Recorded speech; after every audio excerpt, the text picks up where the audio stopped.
prose when I, the beggar, who everyone ignored, pulled a car key from my rags.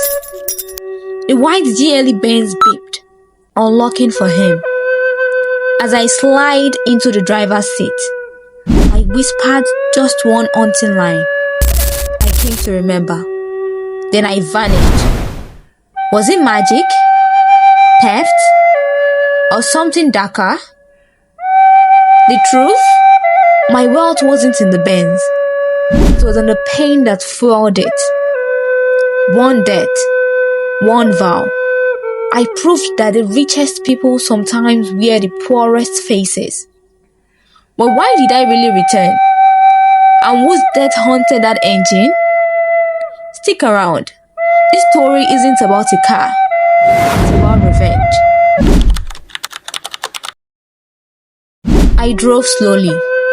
Not because I didn't know how to move the car, but because my heart was beating like a talking drum in my ribs.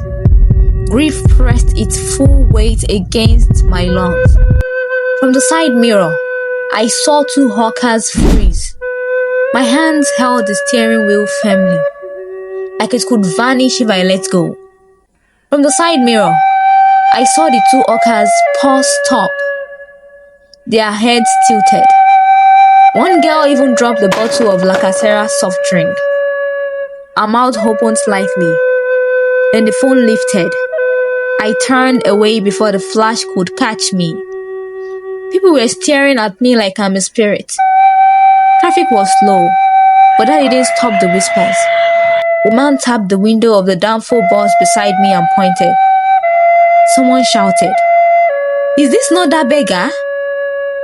His jazz has matured." I kept my eyes on the road. The AC was on, but sweat still pulled at my back. I couldn't turn it off, not on the anniversary of my boy's death. Tolu, 1 year today. I still see it. His school shoes squeaking on the tiles as he danced, too excited to change. "Daddy, see me walk like you." We all laughed that day. Even his mother, God bless her silence, managed to smile. Now, silence was the only thing I have heard from that boy. I turned left, heading towards Eleganza's back road. Just a little further, I saw him. The man with the twisted leg who always positioned himself 3 street lights down from me. His legs bent like tired sticks, his cardboard sign half torn. He looked up and our eyes met. I rolled the window down slowly and reached for the bottle of water I bought earlier. "Hold this," I said. He blinked, clearly confused as he squinted his eyes. "I know they beg again," I added, with a smile on my face. His eyes opened wide. He nodded slowly, like I just spoke in tongues. Then I drove off. I turned off the main road, took the dusty alley behind Eleganza Plaza. That back, where nothing shiny survives for long. I parked and turned off the engine. The AC stopped humming. Lagos beat at it at dawn horns blaring, generators growling, 1,000 voices shouting over each other to be heard. I shut my eyes. The memories came back fast. Tolu's scream, tires crashing as the white Benz vanished. My boy's body on the tar. Spider-Man shirt soaked in blood. This same Benz. I opened the glove compartment and brought out my small brown notebook. The cover was already peeling. I flipped through names, phone numbers, bits of prayers, half thoughts. Then I saw the page. Today. The ink was lighter as if it had been written ages ago. But I knew what it said. Drive the car. Be seen. Let the story begin. I tore the page out and placed it on the dashboard. My phone vibrated and I pulled it out from my pocket. It was Fatai. "Malik," he rushed. "Don't do this. I just hear from inside. You dey drive the car? Bro, this is not how to get justice. These people know they forgive twice." I didn't speak. Let the silence say what my chest was shouting. He sighed. Baba, Tolu is gone. But if you go push this too far, they go send you join am. I'm warning you as your guy. I ended the call because I already knew the call came too late. I stepped out of the car and walked down the dusty path towards a little girl selling pure water in a bowl. Her tray balanced on a worn-out wrapper. How much? She looked up, unsure. Then her eyes studied my face. Recognition settling on her face. Okay, maybe not full, but something close. Uncle, you look like that man wey dey beg before, she said. I smiled, paid her, and took one sachet of water. People they resemble, I replied in a calm voice, whereas my heart was not calm. As I walked back, something I didn't notice earlier glinted on the windshield. A piece of paper. I walked closer and picked it up. My hand went cold and trembled. We remember you. You are not supposed to be driving that car. My legs stiffened. I looked around slowly. There was no one. But I knew they have started watching again. I didn't go home. I entered the barber shop quietly. Not because I needed a haircut, or because I needed to hear Lagos' gists. Lagos always drops the truth in careless conversations. The fan in the ceiling rolled noisily. I wore my grey shirt, the one with loose threads at the neck, and plain trousers. I had my cap low, my beard clean, and my eyes sharp. Nobody noticed me at first. I sat down beside the door and pretended to wait for my turn. My heart beat slowly but heavily as I watched through the mirror as three men argued. You see that beggar that entered Benz? One said, licking suya pepper off his fingers. That man is not ordinary. There is something spiritual going on. My lips twitched as I listened on. I wasn't ordinary? Obviously, I wasn't. I wouldn't be until I set things right. The man with a red cap exclaimed, I tell you, it's the Chief Lasso car. I am sure they have settled it behind the scenes. Maybe juju money, or he stole it. The tall and lean barber, with tribal marks on his cheeks, froze as he was about to snip the customer's hair. He looked at me through the mirror and said, Oga, you look like that man for Twitter, oh. The one they posted yesterday. I smiled sheepishly, then stood to walk out before questions started. No one called me back, but their eyes followed me. I walked straight to where the Benz was parked. Dust has already begun to clung to the bumper. I drove off deep in thought. About 30 minutes later, I reached the place where people's hope goes to rot, the police outpost. It was without a signpost, and even its cream-colored painted walls were peeling. There was one plastic chair sitting outside like a beggar too. I walked in, didn't greet anybody. Nobody was even there. Just the smell of old files and mosquito coils. I found the drawer I was looking for. The drawer was metal and already rusted. The same one the officer slammed in my face last year when I came with tears and the report. I still remember his words.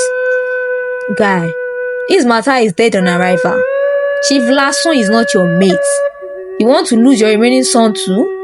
He said jokingly, but it was painful. Another officer whispered to me later that same day. The case has been closed by powers from above. The report is gone. Just move on, Oga. Gone. Erased. Paid for in silence. I bent down and pushed a brown envelope under it. Inside it was a copy of the hit and run report they ignored last year. Tolu's hospital bills, a copy of his birth certificate, and one photo of his last birthday, with icing on his cheeks as he blew out 4 candles. I whispered as I stood up. You people ignored me then. Let's see if your silence can survive this. Then I left.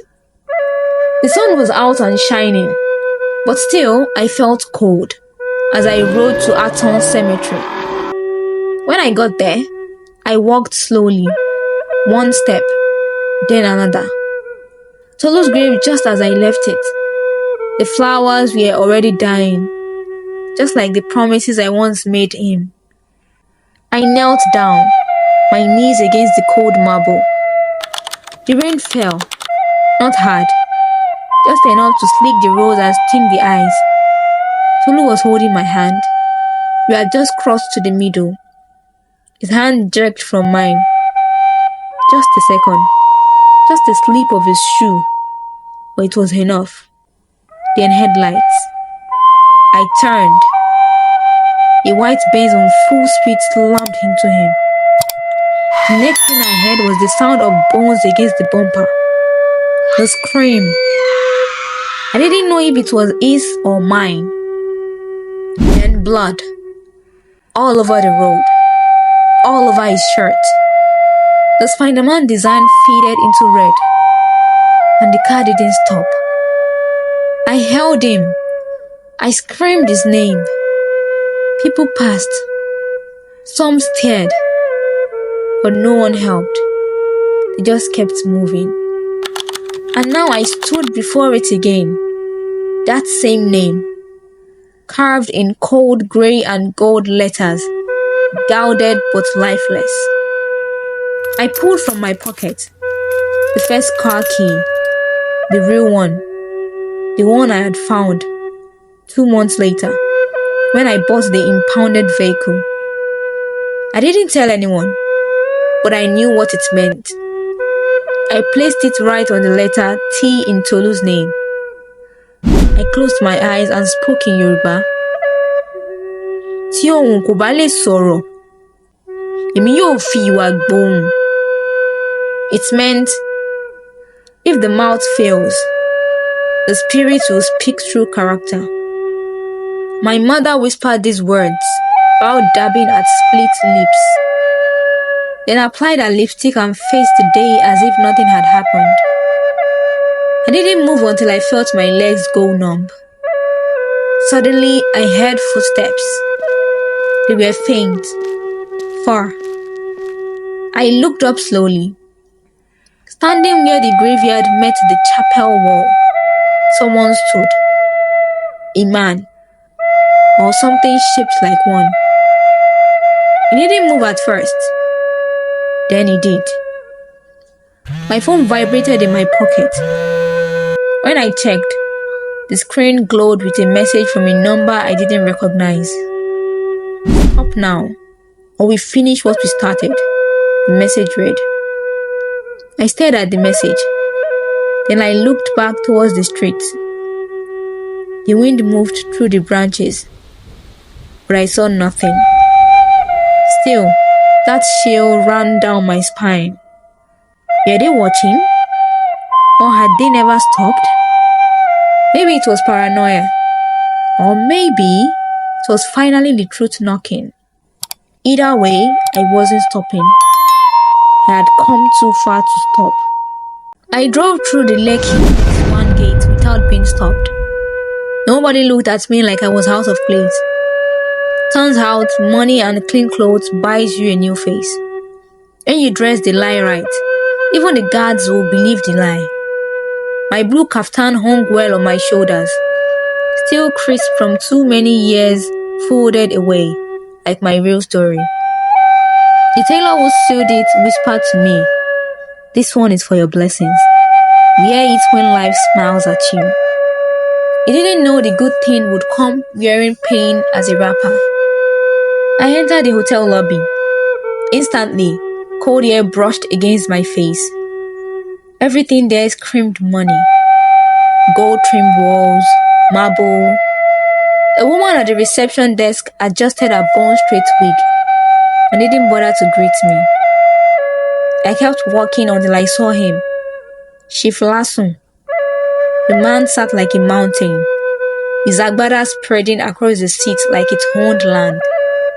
His pot belly was round like betrayal. His laughter irritated me. Two praise singers were around him, one playing a talking drum, the other clapping and chanting his name like a god.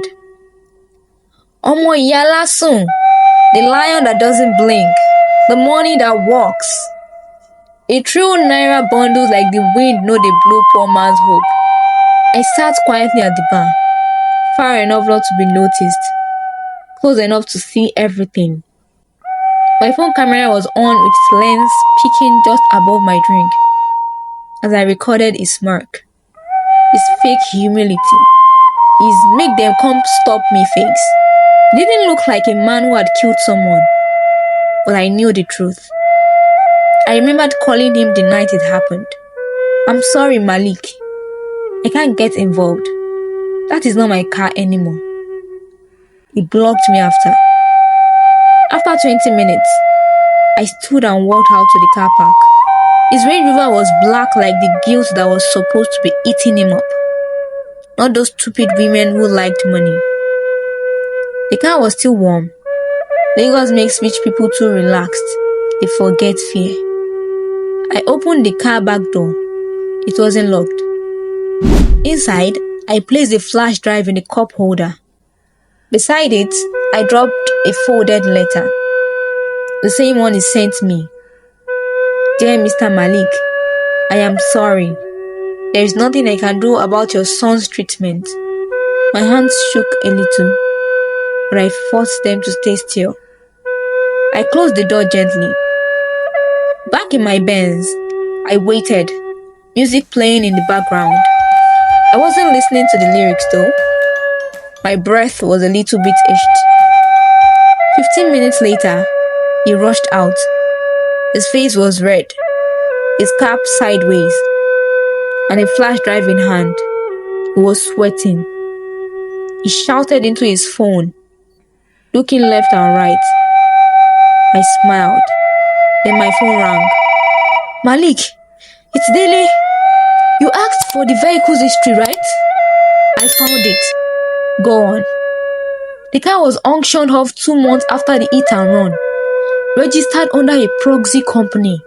It is legal now. So, it's clean? On paper, yes. But we both know. Yeah, paper claim, not blood claim. I ended the call. A notification popped up immediately. It was a bank alert of 20 million naira. A whooping 20 million naira. Anger bowed in me as I stared at the sender's name, Lasso Holdings. I felt insulted. You want to pay for my silence now? I muttered, staring at the screen. I was still gripping the steering when someone knocked on my window. My heart didn't skip. It froze. I turned. Chief Lasso.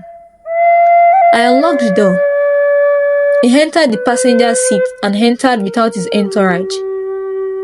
You think uploading that video will bring him back? He sniffed in and continued. I didn't drive the car. You paid the driver to disappear. He opened a white envelope and placed it on the dashboard. Cash, he said. No transfer. Walk away. I laughed bitterly. You think this is about money? I asked, turning to face him now. My son died for me, and all you sent was a block number and a lawyer's letter. He scratched his nose. I could ruin your career, Chief, but that is not the goal. Then what do you want? He yelled. I want the truth told. I want Lagos to see your power tremble when justice comes. I want that driver dragged to court. I want a country where death isn't chauffeured home in rich tinted glass SUV. He shook his head. You are making enemies. I already buried my son. What more can you take from me? After he left, I opened the folder on my phone I stored the video footage from the lounge, vehicle history scans, anonymous tip letters, and the original accident photo.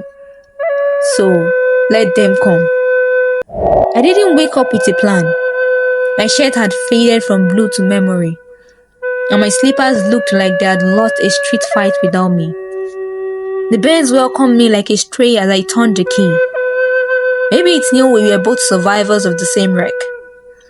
I drove out of Aja, past traffic, past judgment eyes, past noise. My chest felt lighter, but my eyes were still heavy. My first stop was Mama Ronke's house, one of the last people that still called me by my full name, Malik Ayowale. She hopped with my mom in Jakonde Market. Now her legs drags, but her eyes are sharp. She spots lies before they are fully spoken. She opened her gate slowly and studied me from head to toe. So, it is true, she said. You have become a Lagos headline. I sat down. She poured me zobo in a scratched green cup. Mama, I see that car every day in my dream. The one that killed Tolu. She looked at me, her eyes softening. My son, wealth is not comfort. Wealth is legacy. What will you leave behind when your name is no longer on people's lips? I grabbed the cup and rubbed my thumb against the surface. I will tend to that, Mama, I answered and dropped the cup. I was in no mood for drinks. I just miss my son, she sighed. I know, Malik, but Olu won't want you living like this, she finished, gesturing with her hands. I nodded, stood and hugged her. The next stop was a public school near Jakonde roundabout. Their fence was broken, some already cracked, waiting to be broken too. I passed by some classrooms before I stopped outside one. Their chairs were wooden, and the most of the chairs were without pallets. I walked in, and the teacher paused. She, they, her and the student looked at my slippers, then my face. The teacher said, Sorry, sir, are you lost? I smiled. No, I am not lost. She stared at me like I had gone crazy. What? I was actually going to the headmistress' office. I just wanted to take a peek at the classes here. I greeted the children whose eyes were lit up with curiosity. My name is Malik Ayowale. It's a pleasure to meet you, kids. Then I went straight to the headmistress and placed the check on her desk. This covers 10 kids' school fees. 5 boys, 5 girls. I won't let shame steal what mine lost. I bought new chairs for primary 2A and 2B. And I called a welder to build a shaded shed with a small roof for the hawkers outside the gate. I was about to leave when I saw the little girl selling peanuts. The one from the first day. She was wearing the same red top. Her tray was still too big for her small hands, studded with that same old wrapper. I walked up to her. She looked up. Uncle, again? I knelt beside her and gave her a wrapped lunchbox. For you. Then I brought out a backpack. For school. Then I handed her an envelope. Inside here is your admission letter. You will start school next term. Your mama no go pay anything. She froze. Na joke? She asked. No, na seed. I replied, smiling now. I left before she could cry. Some joys are better watched from afar. Back inside the Benz, I pulled out my phone and pressed record. The screen showed my face. If this world wants to chase noise, let them, but I will build people. I ended the video and saved it to my journal. Then a notification came up of a video recording from an old folder labeled "Whose birthday?" "Daddy, when I grow up, I want to buy you a car, but not just any car, a big one, so you can rest and I will drive you everywhere, okay?" I replayed it again and again. It was 3 years ago when Tolu clocked 7.